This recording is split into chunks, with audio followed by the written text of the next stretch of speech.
সুপ্রিয় শিক্ষার্থীবৃন্দ, essential study এর পক্ষ থেকে তোমাদেরকে জানাই স্বাগতম। আজকে আমাদের ভিডিওর টপিক হচ্ছে নবম শ্রেণীর ইংরাজি বইয়ের ইউনিট 2.2.1। দেখো, বলা হচ্ছে লেটস ইমাজাইন আ নেচার ওয়াক।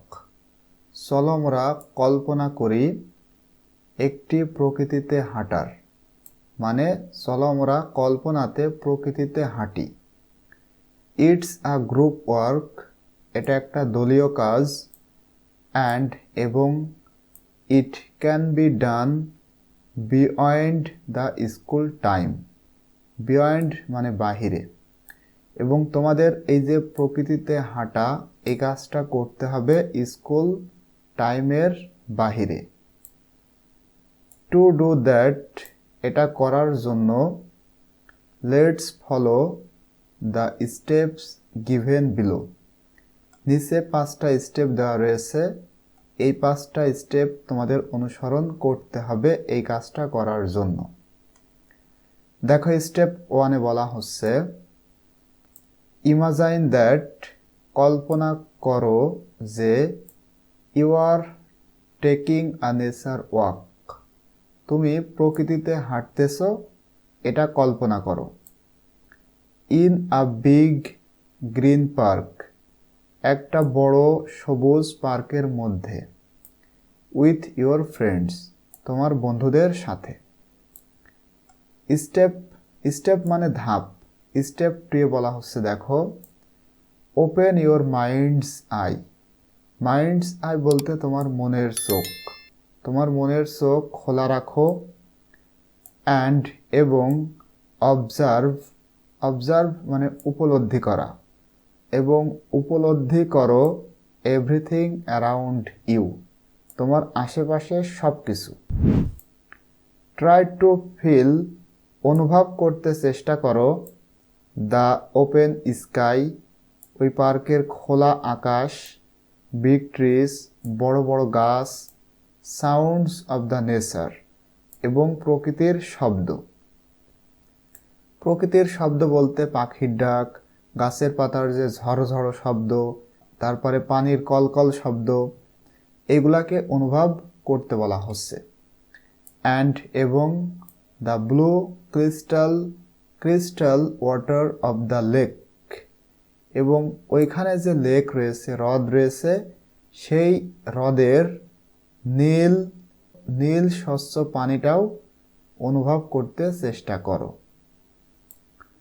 এবার স্টেপ 3-তে বলা হচ্ছে, দেখো, নাও এখন, ওপেন ইউর আইস, তোমার চোখ খোলা রাখো। অ্যান্ড এবং রাইট ডাউন, এবং লিখে ফেলো ইউর ফিলিংস অ্যান্ড এক্সপিরিয়েন্স, তোমার অভিজ্ঞতা, তোমার অনুভূতি এবং অভিজ্ঞতা।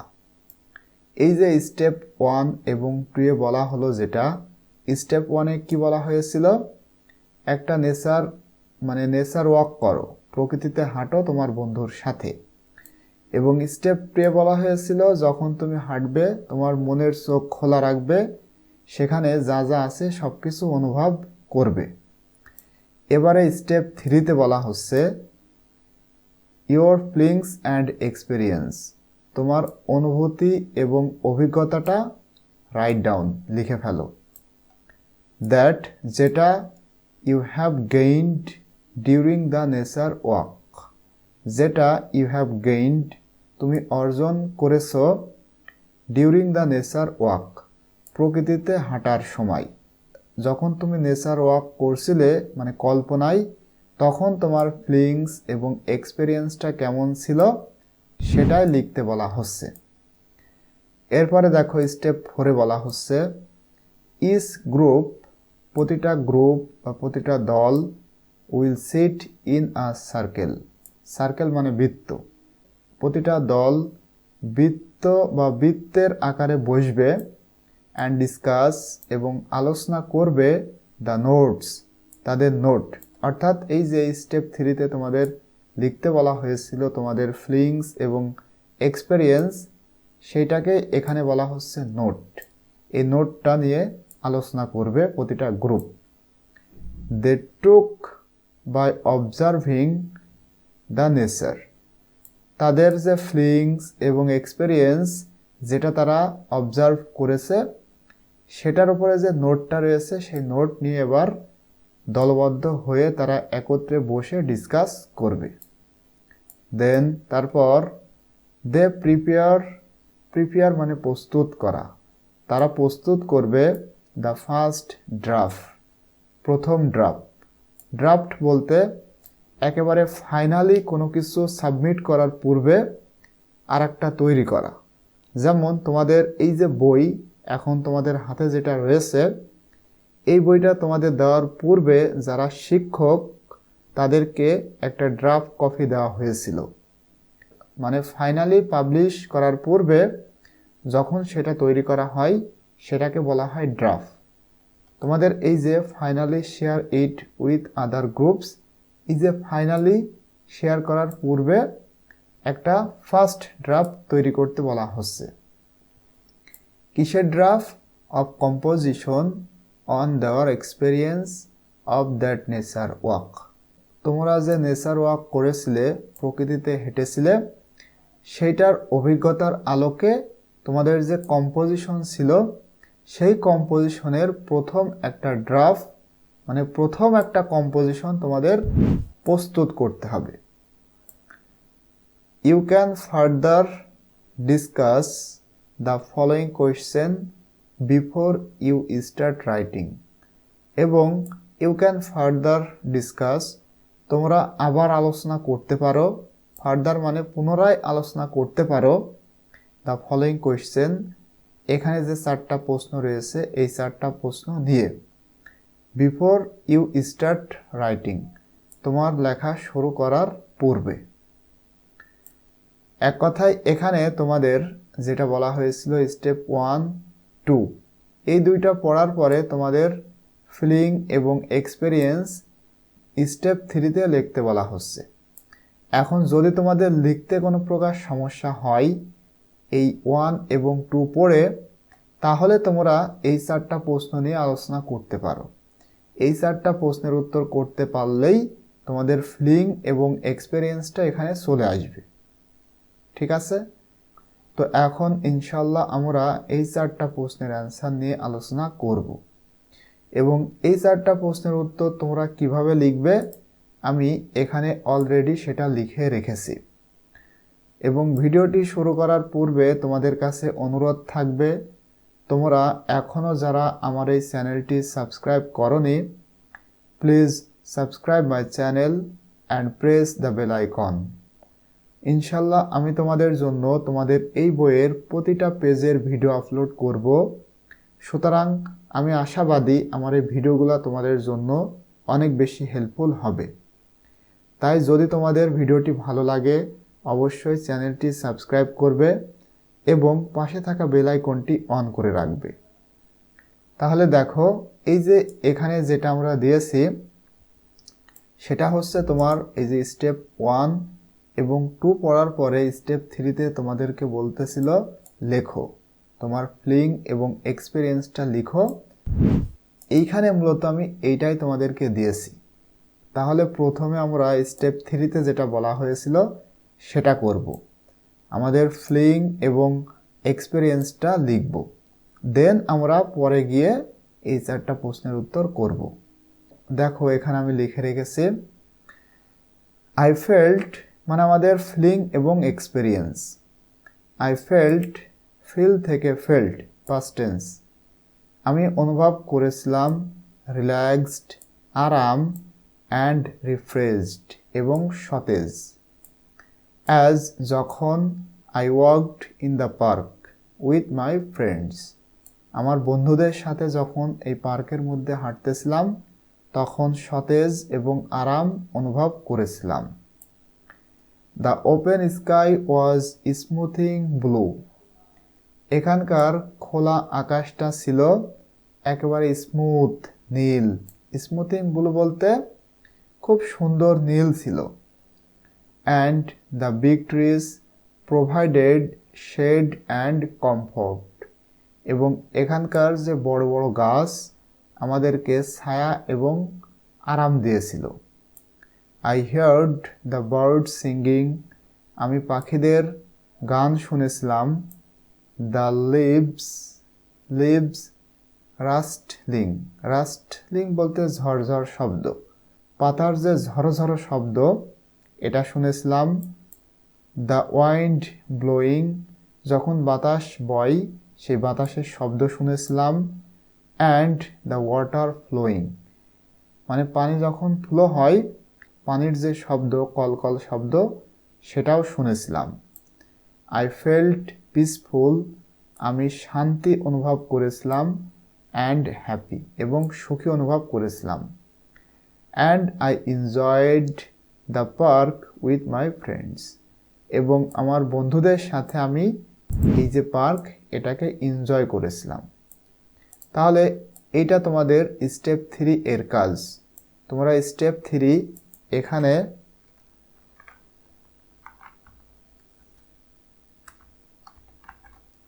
এভাবে লিখতে পারো।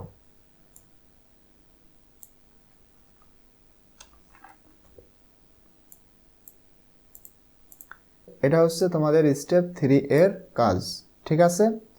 এখন আমরা এখানে যে প্রশ্নগুলো ছিল এই প্রশ্নগুলোর অ্যান্সার করব।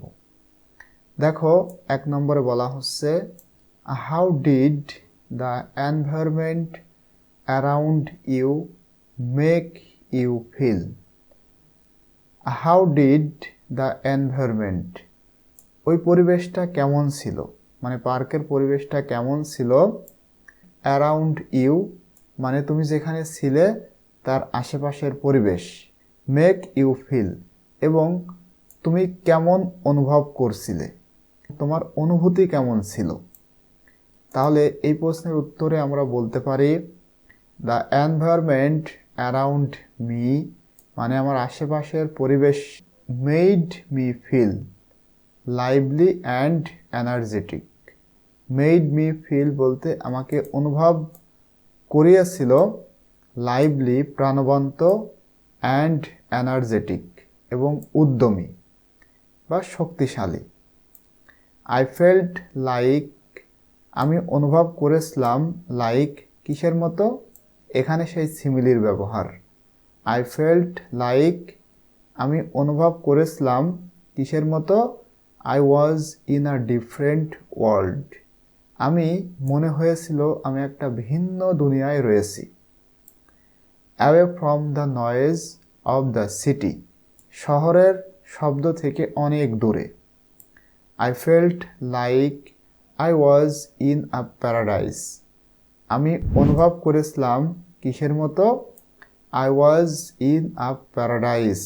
প্যারাডাইস মানে স্বর্গ বা জান্নাত, মনে হয়েছিল আমি জান্নাতে রয়েছি বা স্বর্গে রয়েছি। ফুল অফ বিউটি, যেই স্বর্গটা মূলত সৌন্দর্যে পরিপূর্ণ, অ্যান্ড ওয়ান্ডার, এবং বিস্ময়ে পরিপূর্ণ। তাহলে এটা তোমরা লিখতে পারো, এটা খুবই সুন্দর হবে। পরবর্তী প্রশ্নটা দেখো, ডিড ইট ইভোক, ইভোক মানে উদ্দীপনা, any specific emotions or memories, তোমাকে এই যে ইট বলতে তোমার এই নেচার ওয়াক, যখন তুমি নেচার ওয়াক করো এটা কি তোমাকে কোনো স্পেসিফিক নির্দিষ্ট ইমোশন এবং মেমোরিজ, ইমোশন মানে আবেগ এবং মেমোরিজ মানে হচ্ছে তোমার স্মরণীয়, তোমার আবেগ এবং স্মরণীয় কোনো কিছুকে উদ্দীপনা বা আনন্দিত করেছে।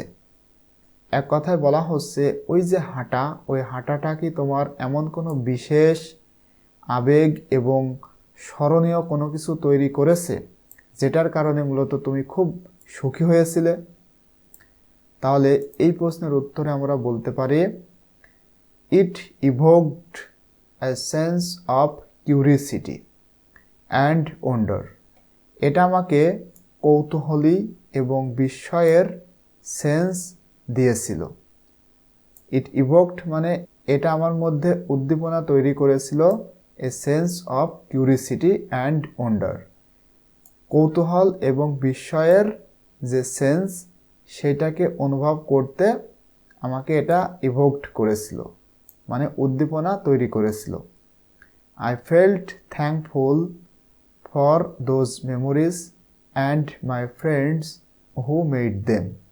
এবং আমার এই যে কিউরিসিটি এবং ওন্ডার এটা যারা তৈরি করেছে তাদেরকে অর্থাৎ আমার এই ফ্রেন্ড এবং সেই স্মরণীয় মুহূর্ত এই দুইটা জিনিসকে আমি থ্যাঙ্কফুল করতে চাই, মানে তাদেরকে ধন্যবাদ দিতে চাই।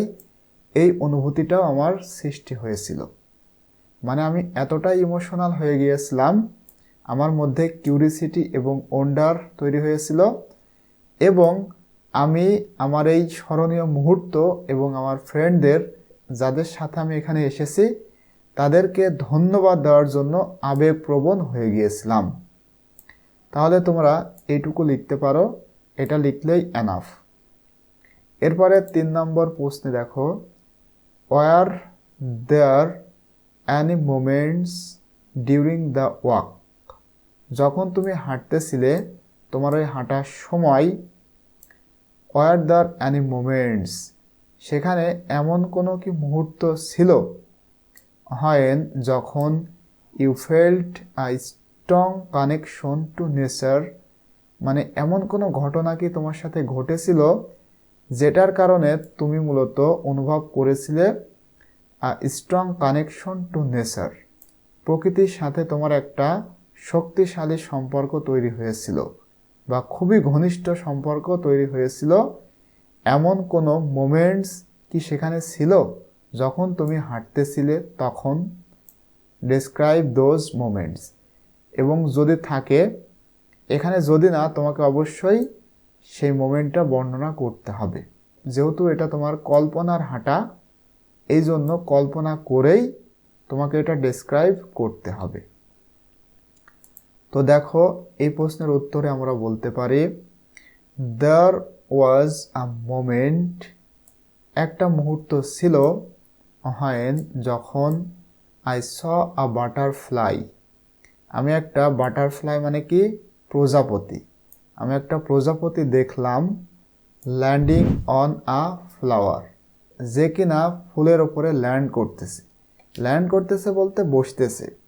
I felt a strong connection to nature, এবং যখন আমি এই দৃশ্য দেখি তখন প্রকৃতির সাথে আমার একটা স্ট্রং কানেকশন তৈরি হয়েছিল।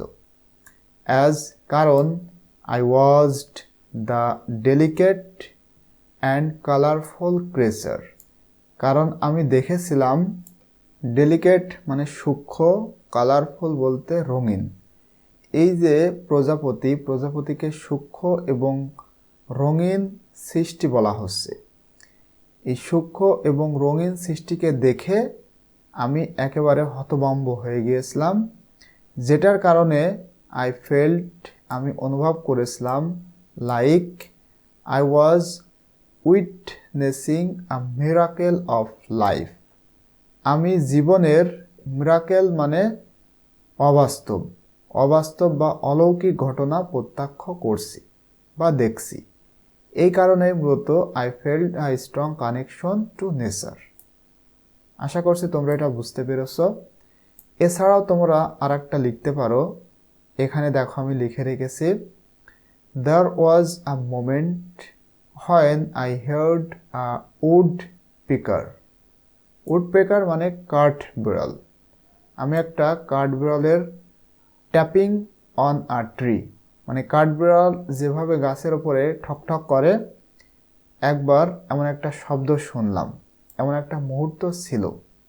I felt a strong connection to nature as I listened to the rhythmic and persistent sound, আমি অনুভব করেছিলাম একটা স্ট্রং কানেকশন প্রকৃতির সাথে। অ্যাজ আই লিসেন্ড, যখন আমি শুনলাম, to the rhythmic and persistent sound, rhythmic মানে ছন্দময়, পারসিস্টেন্ট সাউন্ড বলতে অবিরাম সাউন্ড, মানে একভাবে যখন আমি কাঠবিড়ালের এই শব্দটা শুনলাম, তখন আমার একটা স্ট্রং কানেকশন তৈরি হয়েছিল নেচারের সাথে। I felt like I was hearing a message from nature. আমি এমন অনুভব করেছিলাম, মনে হচ্ছিল আই আই ওয়াজ হিয়ারিং, আমি শুনতেছি আ মেসেজ ফ্রম নেচার, একটি বার্তা যেটা মূলত প্রকৃতি থেকে আসতেছে। তাহলে এটাও তোমরা লিখতে পারো। এরপরে দেখো ফাইনালি যে প্রশ্নটা রয়েছে এখানে দেখাই, how do you think spending time in nature can influence our well being and perspective on life? তুমি কি মনে করো বা তুমি কেমনভাবে মনে করো স্পেন্ডিং টাইম ইন নেচার, প্রকৃতিতে সময় পার করা বা সময় কাটানো, can influence our well being, এটা আমাদের ওয়েল বিং বলতে মঙ্গল, আর এখানে বোঝাবে ভালো স্বাস্থ্য, আমাদের মন স্বাস্থ্য ভালো রাখবে, অ্যান্ড পার্সপেক্টিভ অন লাইফ, এবং জীবনের যে সমস্ত পার্সপেক্টিভ মানে দৃষ্টিকোণ, আমাদের জীবনের দৃষ্টিকোণ এবং আমাদের শরীরের ওপরে এক প্রকার ইনফ্লুয়েন্স প্রভাব তৈরি করে নেচারের সাথে সময় পার করলে। এটা কি তুমি মনে করো? যদি মনে করো, হাউ, কিভাবে সেটা করে? তাহলে এই প্রশ্নের উত্তরে আমরা বলতে পারি, I think spending time in nature can influence our well being and perspective on life. আমি মনে করি স্পেন্ডিং টাইম ইন নেচার, প্রকৃতিতে সময় পার করা, ক্যান ইনফ্লুয়েন্স প্রভাবিত করতে পারে আওয়ার ওয়েল বিং আমাদের স্বাস্থ্যের, অ্যান্ড পার্সপেক্টিভ অন লাইফ আমাদের জীবনের অন্যান্য সকল বিষয়ের ওপরে। কিভাবে? বাই রিডিউসিং আওয়ার স্ট্রেস, আমাদের চাপ কমাতে পারে, ইমপ্রুভিং আওয়ার মুড, আমাদের মন মানসিকতার উন্নতি করতে পারে, মানে মন ভালো করতে পারে, ইনক্রিজিং আওয়ার নলেজ, আমাদের জ্ঞান বৃদ্ধি করতে পারে, অ্যান্ড এবং এক্সপান্ডিং আওয়ার হরিজনস, এবং আমাদের দিগন্তকে প্রসারিত করতে পারে। তাহলে এভাবে তোমরা লিখতে পারো। আশা করছি তোমরা এটা বুঝতে পেরেছ। এরপরে দেখো এখানে বলা হচ্ছে share your feelings in groups, তোমাদের এই যে ফিলিংস অনুভূতি এটা গ্রুপে শেয়ার করতে বলা হচ্ছে। অ্যান্ড কমপ্লি বলতে সংগ্রহ করে রাখা বা নোট করে রাখা, all the feelings on a notebook, একটা নোটবুকে তোমাদের সমস্ত ফিলিংসগুলা সংগ্রহ করে রাখো। এবং স্টেপ 5-এ বলা হচ্ছে ফাইনালি, অবশেষে, share it with other groups, এইটা তোমাদের এই যে যেটা সংগ্রহ করলে যে নোটটা, এটা অন্যান্য গ্রুপে শেয়ার করো। তো এই হচ্ছে তোমাদের নেচার ওয়াক। আশা করছি তোমরা এটা বুঝতে পেরেছ। ইনশাল্লাহ নেক্সট ভিডিও তোমাদের সাথে আমি 2.3.1 নিয়ে আলোচনা করব।